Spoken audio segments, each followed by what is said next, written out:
My name is Rizwan Sarwar. I'm a cardiologist in Oxford. So I chair the Oxfordshire Divest for Palestine campaign group. And that's a county-level divestment campaign. And I want to try and be as helpful as possible to others here involved in local campaign groups to tell you some of the issues we've had, some of them we're yet to encounter. So I'm going to talk about a few different things. I'm not going to say that we've done them in the best way or that they're directly translatable to your local campaigns, but I hope that you'll find these learning points useful. I'm going to run through 9 lessons. I've just listed them up on the slide there and I'll talk through each one of them. So I remember attending the divestment conference last year and speaking to Omar Barghouti for 5 minutes as a one-to-one afterwards. And our divestment campaign actually started towards the end of last year. So first, and most of us, it arose from Oxford PSC. Most of us are members of Oxford PSC, but many of us aren't. So the first lesson is know your area. The first council to pass the divestment motion was Waltham Forest. Oxfordshire is very different to Waltham Forest. So just a bit of a comparison. London's got a population of close to 9 million. Oxfordshire's got a population of about 750,000. So London has an area that's only about 60% of the size of Oxfordshire. So that's straight away we realise there are some logistical differences. And 80% of the population of the county live outside of Oxford. And we sort of started from Oxford PSC, so you can see that there's quite a lot of outreach that we need to do.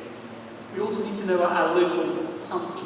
So our city has a young population, frankly, because of a lot of students, and with a large ethnic mix. Whereas around Oxfordshire, it's a very different demographic, much older. We've also had the student encampment, so there's really a lot of energy in the student encampment that we wanted to be able to harness. So, lesson 2, know the structure of a local government and of your pension fund committee. So, first of all, just explain why I say Oxfordshire rather than Oxford. The reason being is our pension fund committee is actually made up of councillors, elected councillors from Oxfordshire County Council.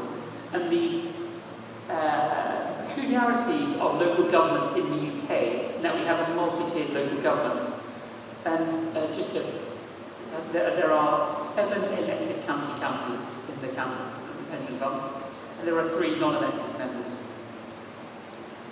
Furthermore, there are actually 5 district councils in Oxfordshire, Oxford City, which I'll come to the motion shortly, and also 4 other district councils representing the more rural areas of North, South, West and East Oxfordshire. There are also 15 town councils and 235 parish councils, just to make things a bit more complicated. So all current and previous council employees have the chance to be members of the local government pension scheme, even though councillors from there are only 7 councillors who are on the pension fund committee for the county council. So the key thing to look at the makeup of our county council is that we had an election only a couple of months ago in April. We were previously governed by a coalition of Lib Dems and the Green. It's now a Lib Dem majority. That has meant that our pension fund committee has a majority with 4 Lib Dems, 1 Conservative, 1 Labour, 1 Independent, the voting members. And it is the role of the pension fund committee to write a responsible investment policy and investment strategy. So knowing your pension fund committee means studying those 2 documents. Lesson 3. The most important part of your campaign group is your group members.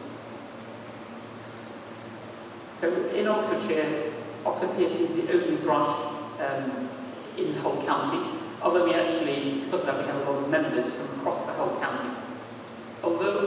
I chair it. A lot of us sit in other groups. I'm involved in other campaigns. I'm, for my work, involved in Health Workers of Palestine, but our group secretary is involved and sits in the Oxford Regional Trade Union Councils. We've also got students that I really want to bring in. We've got experience of the student divestment campaigns, as well as student members and members of different faith groups and community groups. I just want to highlight some key members in the divestment campaign that I found particularly helpful. So first, members of the local government pension scheme. They're the ones, frankly, who will go on to receive their pensions. And both retired members, some of whom, dare I say, may have more time on their hands to become involved with different campaigns and activities, and also the current members. So, also, someone to be able to chair the group, be the public face of the group, unfortunately that's me, and also particularly someone with some historical knowledge who can go out and do some outreach across the different parts of your region. Someone who has studied in great detail the minutes and agendas of your pension fund committee. And in our case, we're fortunate because we have someone who was previously an employee representative on a previous pension fund, so he's got that sort of experience. And then we've got probably, I think, the most important person in our group, Jessica, who actually fulfills two roles.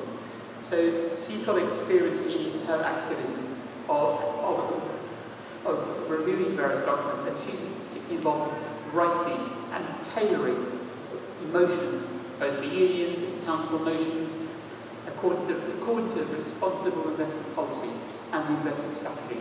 So rather than using a boilerplate one or copy and paste one from another county, you do always want to tailor it. And also someone who's very good with social media, illustration, music, on Instagram and Twitter and the rest of it. So that's so. And as I said, Jessica's the most important one. I've got her contact details afterwards. She's very happy to help other campaign groups. She does some work across different Palestine sort of advocate groups. And in fact, to be honest, she should be here more than me, but she's not available. Lesson 4, strategise for local government elections and social media. So as I said, we've had the county council elections a couple of months ago, and thanks to a lot of work by Jessica, we mirrored sort of the PSC approach for the last election. The PSC wrote to candidates standing for Parliament. So we, but mostly it was Jessica, who created a set of campaign pledges, created a draft email, collated a list of all the email addresses that we could find for all candidates standing across all 69 divisions in the county. And we then asked all residents of Oxfordshire to write to all of their candidates, all candidates standing for their divisions, asking them to review the pledges, and then the candidates could fill out those. And then what we went on to do, or she went on to do, is we were able to then track that. We then uploaded that to social media every time a candidate looked to our pledges. And overall, we had returns from 27 candidates covering 19 divisions. And they were a mixture of Green, Lib Dems, Labour and Independent. We didn't have any, unfortunately, from Reform, Conservative and Smart. Maybe not a surprise. And so, out of those who were elected, we will be holding those responsible for their commitment to the state pledge. And that is just in a nutshell, in terms of our pledges. Firstly, the first pledge was about the local government pension scheme, divestment. Secondly, there was an ethical county council investment. Thirdly, ethical county council procurement. Fourthly, freedom of expression about Palestine. And then engagement with national policy discussions. So we also produced, Jessica also produced some posters which we were able to ask people to put out in their windows so that people who would walk by could see that Palestine was a local issue. I didn't do that because the only thing that can put in my windows were squirrels, and they don't tend to have the high propensity voters, frankly. So the other thing is try and target outreach to low propensity voters, which in our case in Oxfordshire, particularly Oxford with students, we have a large student population, often don't vote. And so targeting out with some results to those actually boosted things. And there was one particular division and had was previously controlled by Labour. It was overturned, frankly, and we'd highlighted, we'd done some analytics, and we'd realised that was a modest majority that got turned over. Lesson 5. Build support from your campaign across the area, because it could take a long time. Passing motions is obviously what we want to do, but ultimately, until divestment is successful, it hasn't worked, hasn't been successful. And partly because this is going to be a long campaign, this is a superintendent that will be turning, we're keen to build up support across, from the grassroots across the county. And the people who can speak to their local councillors in North, South, West and East Oxfordshire, not just us in Oxford. With that in mind, actually, we've gone out on the road and making outreach to local groups. We have a number of peace groups, a number of Friends of Palestine groups across the county. And we've gone on to speak to them about on a number of panels. And also that also helps in trying to attend their events. It helps with our petition, which I'll come to. There are also trade unions that can pass motions, trade union events and faith groups, I should say, including, we haven't approached them for obvious reasons, some pro-Zionist church groups and stadium groups. Lesson 6. Work with allies outside your campaign area, specifically within your local government pension scheme pool. So I know that some local campaigns and PSC branches are focused on their local councils, which we did, but we want to be focused a bit more broadly. From the outset, I wasn't also keen to be focused on Oxford for that reason. Furthermore, Oxfordshire Pension Fund pools its money with 9 other councils, all the way from Buckinghamshire down to Cornwall. So whilst Northamptonshire is just across the border, actually it made more sense for us to liaise with those far away in Cornwall, because their pension fund monies and our pension fund monies are going to the same pool, and we have the same which meets in Bristol.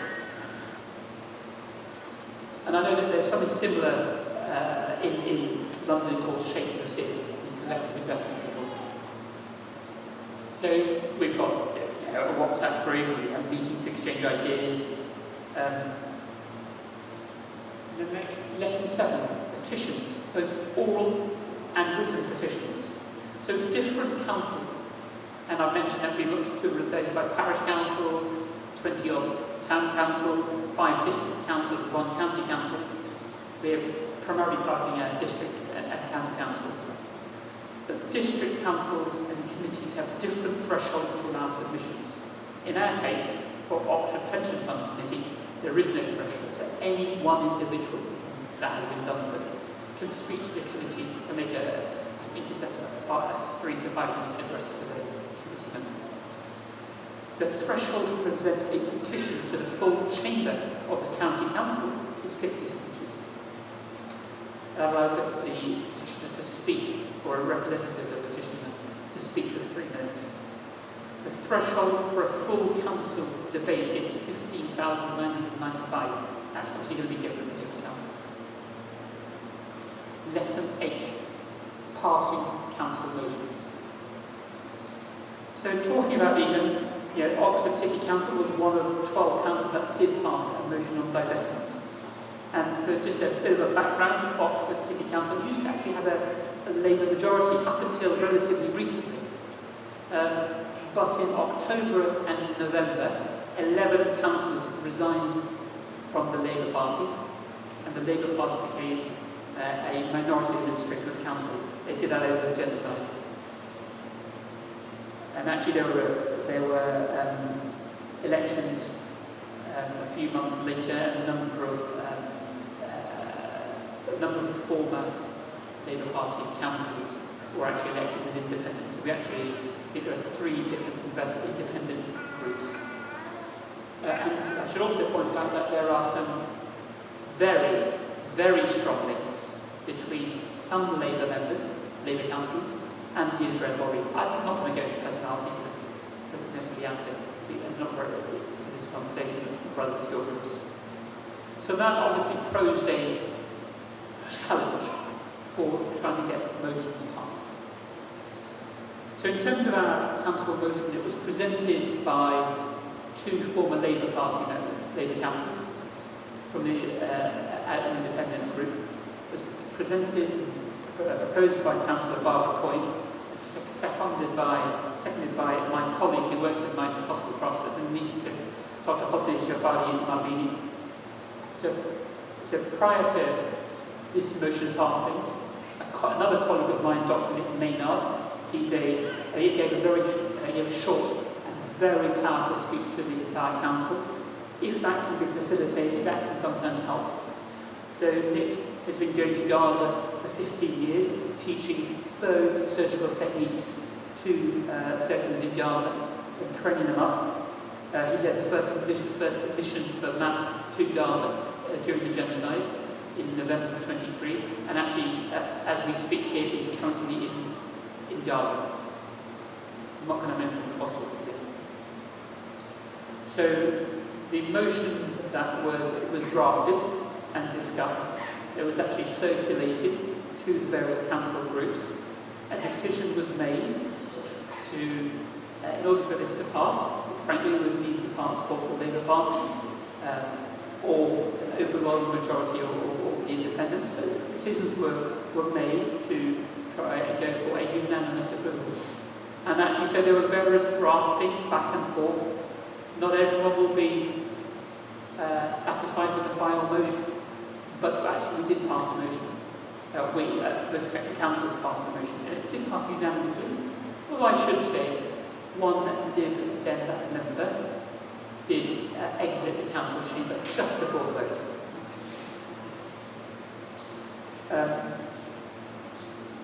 The text of the motion was very strongly written, and one of the things that it proposed is, and bear in mind that the Pension Fund Committee is, one of the Pension Fund Committee is part of Oxfordshire County Council, and it's one of the things it will is writing to the lead of the council requesting the lead of the council to write to the Pension Fund Committee to talk about divestment. And there is another, it's a public available document. Lesson 9, which is the final lesson, it doesn't stop at passing a motion. Until divestment happens, nothing material has changed. The will has changed, the publicity has changed, the people in Gaza, the people across Palestine will see and they will hear. It will give them a bit of hope, but it hasn't changed materially. It's also sending a message to the Israeli government and the Israeli population that this is how we feel about it. So what is important is once your Pension Fund Committee passes a motion, and then the local government pension scheme pool needs to change its investment portfolio. And it's important to work with your similar campaigns across the pool, because what has previously been reported is the pool will say we can't actually change our investment strategy because different councils, investment pension fund committees will have different rules and they don't want us to do that. And whereas the pension fund committees will go on to say, oh, we can't do that, we're part of a pension scheme a pool. So that's why it's important to put that together. So in summary, I've run through these 9 lessons. Put them up there, welcome to take a photo of that. The final person I would say is my colleague, Jessica.